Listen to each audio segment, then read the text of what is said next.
Hello दोस्तों, आप सभी को आर के मैथमेटिक्स ऑपरेशन में स्वागत है। आज हम वर्ग 9th सर का वीडियो देखेंगे जिसमें परिमेय संख्या के बारे में पढ़ेंगे। पहले के वीडियो में क्या क्या पढ़ लेते हैं उसको एक बार देख लेते हैं। क्या क्या पढ़े थे दोस्तों? सबसे पहले पढ़े थे अंक। क्या दोस्तों? अंक। उसके बाद पढ़े थे संख्या। उसके बाद पढ़े थे दोस्तों सम संख्या,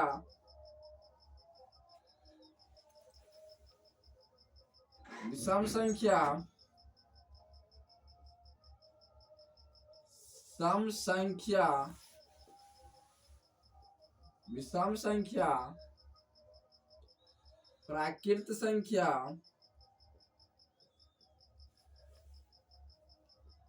पूर्ण संख्या और भिन्न संख्या।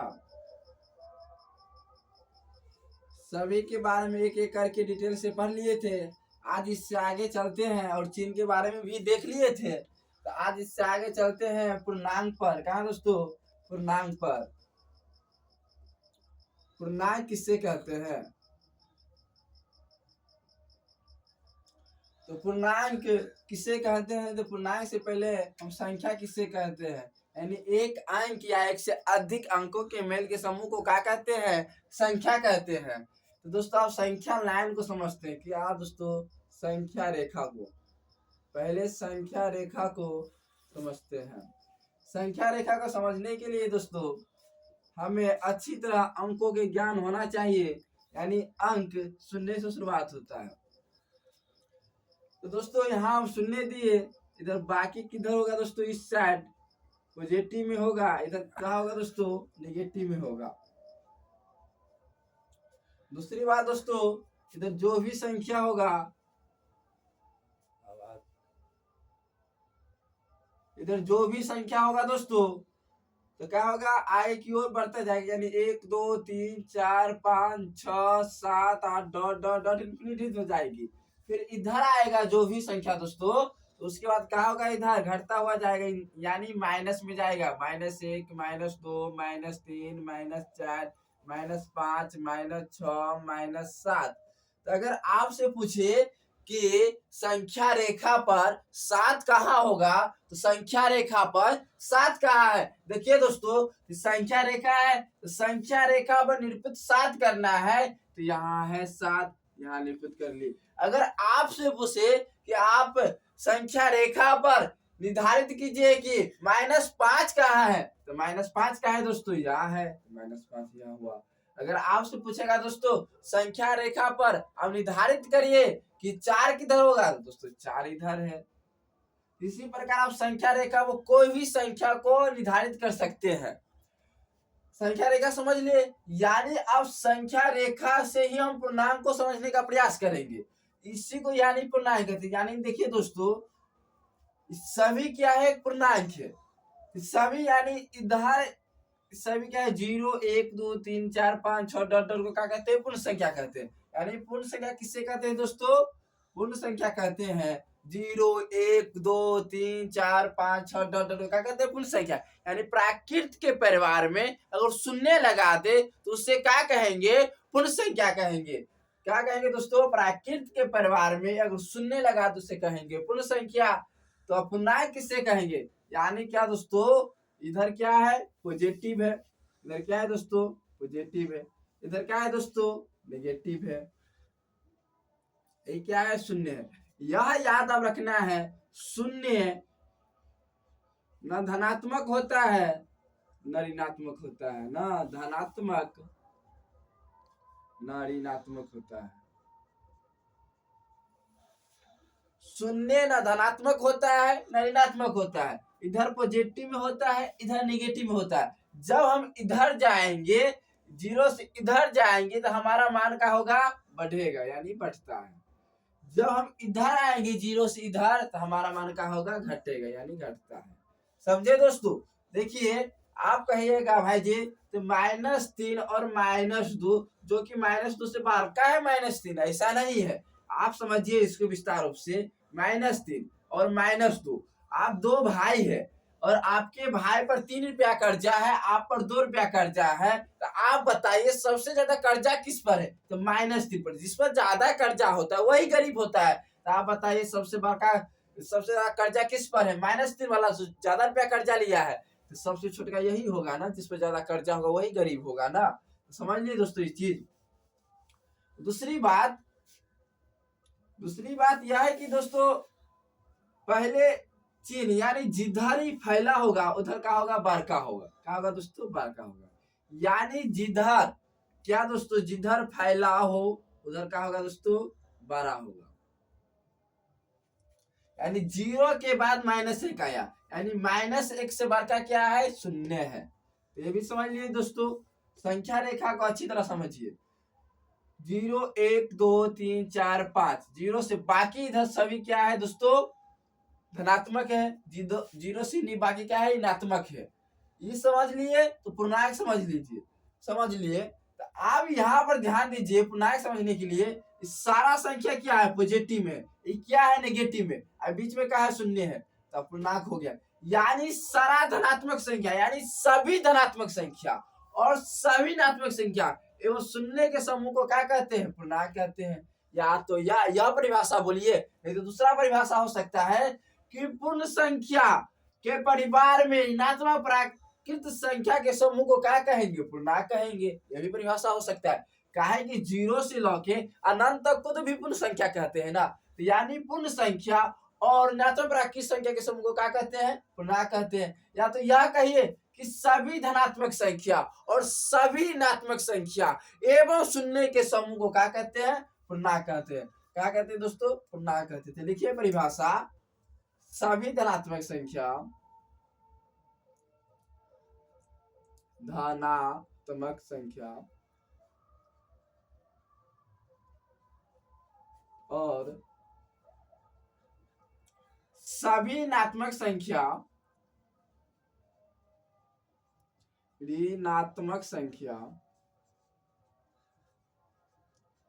एवं 0 के समूह को पूर्णांक कहते हैं। समझ लिए दोस्तों? या तो आप ये लिख दीजिए पूर्ण संख्या, सभी पूर्ण संख्या और ऋणात्मक प्राकृत संख्या के समूह को क्या कहते हैं? पूर्णांक कहते हैं। पूर्णांक भी समझ लिए दोस्तों। अब आगे चलते हैं वास्तविक संख्या पर। वास्तविक संख्या क्या है? वास्तविक संख्या कई भागों में बांटा गया है। वास्तविक संख्या कैसे है सभी को डिटेल से पढ़ते हैं हम इसको।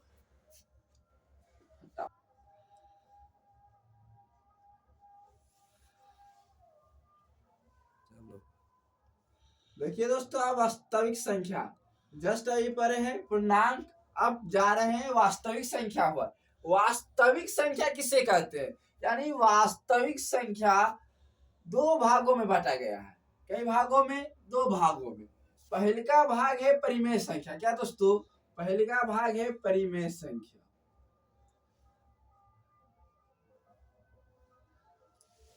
दूसरा का भाग है अपरिमेय संख्या। अपरिमेय संख्या। देखिए दोस्तों, परिमेय संख्या और अपरिमेय संख्या किसका पार्ट है? वास्तविक संख्या का। तो हम वास्तविक संख्या के यह परिभाषा कह सकते हैं कि परिमेय संख्या और अपरिमेय संख्या के समूह को क्या कहते हैं? वास्तविक संख्या कहते हैं। क्या दोस्तों? परिमेय संख्या और अपरिमेय संख्या के समूह को क्या कहते हैं? वास्तविक संख्या। परिमेय संख्या और अपरिमेय संख्या के समूह को क्या कहते हैं? वास्तविक संख्या।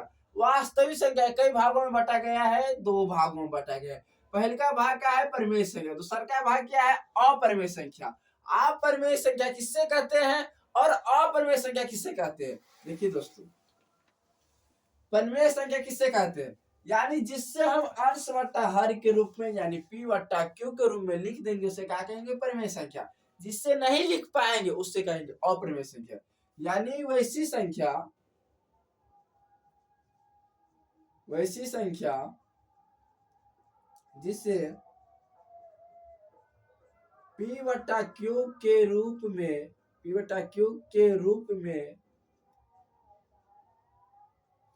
लिखा जा सकता है। इधर क्या होगा दोस्तों, वैसी संख्या, इधर क्या होगा दोस्तों, वैसी संख्या, वैसी संख्या जिससे P बटा Q के रूप में नहीं लिखा जा सकता है। कुछ नहीं समझे, आप समझिए दोस्तों, वैसी संख्या जिससे P बटा Q के रूप में लिखा जा सकता है। P बटा Q होता क्या है, यानी P क्या है, Q क्या है, तो P Q यानी एक अंश बट्टा हर है। क्या दोस्तों, अंश बट्टा हर, यानी किसी भी संख्या को हम अंश बट्टा हर के रूप में लिख देंगे, वो क्या होगा, परिमेय संख्या होगा। जिसे नहीं लिख पाएंगे वो क्या होगा, अपरिमेय संख्या होगा। तो क्या दोस्तों, आप बताइए 5 जो परिमेय संख्या है या नहीं है।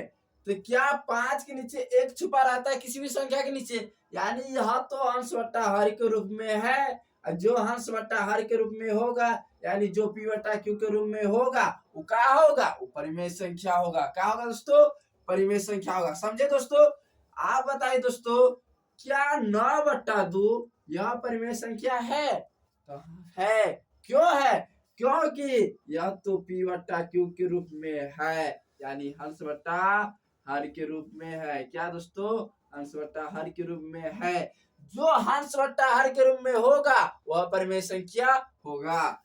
यानी आप दोस्तों, वैसी संख्या जिससे P बटा Q के रूप में लिखा जा सकता है वो परिमेय संख्या होगा। लेकिन Q के जगह पर हम कभी शून्य नहीं ले सकते हैं। क्या लिखेंगे, परंतु Q बराबर इज नॉट इक्वल टू शून्य। क्यों नहीं, किसी भी संख्या के हम अगर शून्य से भाग देंगे तो उसका वैल्यू क्या आएगा दोस्तों, इन्फिनिटी होगा। इससे तो हम P बटा Q के रूप में नहीं लिख सकते हैं, ये तो अनंतों तक जाएगा। जो अनंतों तक जाएगा उससे हम P बटा Q के रूप में कैसे लिखेंगे, जो क्या होगा, एक अपरिमेय संख्या हो जाएगा। यानी Q बराबर शून्य नहीं लेंगे। वैसी संख्या जिससे P बटा Q के रूप में लिखा जा सकता है, लेकिन परंतु Q बराबर क्या नहीं लेंगे, शून्य नहीं लेंगे। यानी Q क्या, शून्य का अलावा कुछ भी मान होगा Q की जगह पर तो क्या होगा, परिमेय संख्या होगा। समझ लिए दोस्तों। इसका एग्जाम्पल आप एक दो को बोलिए दोस्तों। 1 लीजिए, 1/2 लीजिए, 3 लीजिए, 3 लीजिए, 3/9 लीजिए, 5 लीजिए। सभी क्या है, सभी को P बटा Q के रूप में लिख सकते हैं। 5 के नीचे नहीं कुछ तो 1 होगा, 1 के नीचे नहीं कुछ तो 1 होगा, 1 तो हमेशा छुपा रहता है। उसी प्रकार दोस्तों अपरिमेय संख्या को समझते हैं, वैसी संख्या जिससे P बटा Q के रूप में नहीं लिखा जा सकता है वही क्या है, अपरिमेय संख्या है। अभी जस्ट समझे हैं कि Q बराबर शून्य क्यों नहीं लेना है, यानी इसी नहीं लेना है कि 0 में किसी भी संख्या से हम भाग देंगे तो उसका वैल्यू इन्फिनिटी आएगा, यानी अनंत आएगा। हम अनंतों संख्या के P बटा Q में कैसे लिखेंगे, इसका एग्जांपल होगा दोस्तों, जैसे में √2, √3, √5, इस सभी क्या है दोस्तों, अपरिमेय संख्या है। जैसे 1 2 ये क्या कर रहा है, रिपीटेशन कर रहा है, अनंतों तक जा रहा है। ये सब क्या है दोस्तों, ये अनंतों तक जा रहा है, यानी ये सब क्या है, अपरिमेय संख्या है जिससे हम P बटा Q के रूप में नहीं लिख सकते हैं, वो क्या है, अपरिमेय संख्या है दोस्तों। अब और इसको विस्तार रूप में चलते हैं दशमलव प्रसार पर। इसका भी पढ़ते हैं दशमलव प्रसार और इसका भी पढ़ते हैं दशमलव प्रसार। अपरिमेय संख्या का दशमलव प्रसार होता क्या है, क्या दोस्तों, दशमलव प्रसार को पढ़े, क्या, दशमलव प्रसार। परिमेय संख्या का दशमलव प्रसार 2 होता है, पहला तो शांत, दूसरा का अशांत। क्या दोस्तों, परिमेय संख्या कितना दशमलव प्रसार होता है, 2। पहला शांत आवर्ती, दूसरा का हुआ दोस्तों अशांत। पहला शांत, दूसरा का अशांत। अब शांत क्या होता है, अशांत क्या होता है, समझते हैं दोस्तों। शांत और अशांत अपरिमेय संख्या का दशमलव प्रसार क्या होता है दोस्तों, ये भी लिखे लीजिए एक ही साथ। दशमलव प्रसार, अपरिमेय अपरिमेय संख्या के दशमलव प्रसार एक ही होता है, वो क्या होता है? अशांत अनावर्ती यानी अशांत, एक ही होता है। परिमेय संख्या के दो दशमलव प्रसार एक शांत दूसरा का अशांत आवर्ती, अपरिमेय संख्या के एक दशमलव प्रसार जो अशांत अनावर्ती। तो आप समझते दोस्तों शांत क्या है परिमेय संख्या का। आप पहले एक एग्जांपल लीजिए 2 और 3 का। 2 से 3 में भाग दीजिए दोस्तों, तो एक मर्तबा में काटा बच्चा एक शेषफल। फिर आप दशमलव में जाएंगे तो यहाँ शून्य देंगे, 2 पंचे 10। तो आप इस सवाल में यह देख रहे हैं एक निश्चित समय के बाद इसका शेषफल कट जाता है, शून्य आ जाता है, भले दशमलव में नजर आता है। यानी जिसका भी शेषफल शून्य आ जाएगा तो उससे क्या कहेंगे? शांत कहेंगे। जो शांत शांत से कट जाए पूरा उससे क्या कहेंगे? शांत कहेंगे। तो अब अशांत किससे कहते हैं? अशांत में यह होगा दोस्तों, क्या करेगा? जैसे आप 21 और 7 में 21 से भाग दीजिएगा तो 7 या 21, ये भी क्या है दोस्तों? शांति हुआ, बहुत आसानी से कट गया। 7 में और 22 से भाग दीजिए तो 7 या 21, एक बचा, फिर शून्य, फिर 7 या 7, फिर 3 बचा, फिर शून्य, फिर 7 चौक 28, फिर 2 बचा, फिर शून्य, फिर 7 के साथ 7 दूनी 14, फिर 6 बचा, फिर यहाँ शून्य दिए, 7 अट्ठे 56, फिर 4 दिए, 22 में भाग दीजिएगा। आप कॉपी में करके देखिएगा दोस्तों। तो ये कुछ समय के बाद क्या दोस्तों, कुछ समय के बाद ये जो रिपीट करने लगेगा ना तो ये खत्म में नहीं होगा। फिर कभी एक शेषफल आएगा तो एक शेषफल इसका हमेशा आएगा, वो रिपीट करेगा एक दूसरे शब्द को। जो एक दूसरे शब्द के रेकरिंग करे यानी रिपीट करे वह क्या होगा? अशांत होगा। यानी हम एग्जाम्पल लेकर समझा रहे हैं दोस्तों। जैसे 1 हुआ तो आप भाग दीजिएगा तो कभी 2 3 आएगा, फिर भाग दीजिएगा तो फिर 2 ही 3 आएगा, फिर भाग दीजिएगा तो 2 ही 3 आएगा, फिर भाग दीजिएगा तो 2 ही 3 आएगा, फिर भाग दीजिएगा 2 ही 3 होगा।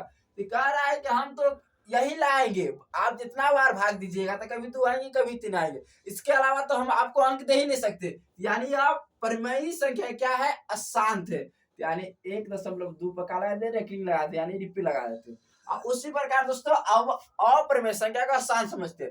अपरिमेय संख्या के अशांत अनावर्ती क्या होता है? अपरिमेय संख्या का अनावर्ती होता है यानी अशांत 1 2 3। ये क्या करेगा? ये तो शेषफल इसका तो शून्य आएगा नहीं, और जो भी आएगा दशमलव के बाद तो ये अंक कुछ भी आ जाएगा। यहाँ 2 आया 9 3 कुछ भी, मतलब ये रिपीट करबे नहीं करेगा, ये अनंतों तक जाएगा रिपीट अलगे अलगे शब्द लेके, कहीं रिपीटेशन नहीं आएगा। तो क्या होगा दोस्तों? अपरिमेय संख्या। हम उम्मीद करते हैं दोस्तों आप परिमेय संख्या और अपरिमेय संख्या को अच्छे से डिटेल में पढ़ लिए, समझ लिए है। फिर परिमेय संख्या के दशमलव प्रसार 2 होता है, शांत और अशांत। अपरिमेय संख्या का एक ही होता है, वो क्या होता है? अशांत अनावर्ती। परिमेय संख्या के 2 शांत आवर्ती और अशांत आवर्ती। उम्मीद करते हैं दोस्तों आप समझ लिए होंगे। फिर चलते हैं आगे। दोस्तों समझ लिए होंगे, हमें उम्मीद है। तो दोस्तों आज की वीडियो में इतना ही, मिलते हैं अगले वीडियो में, तब तक के लिए जय हिंद, धन्यवाद।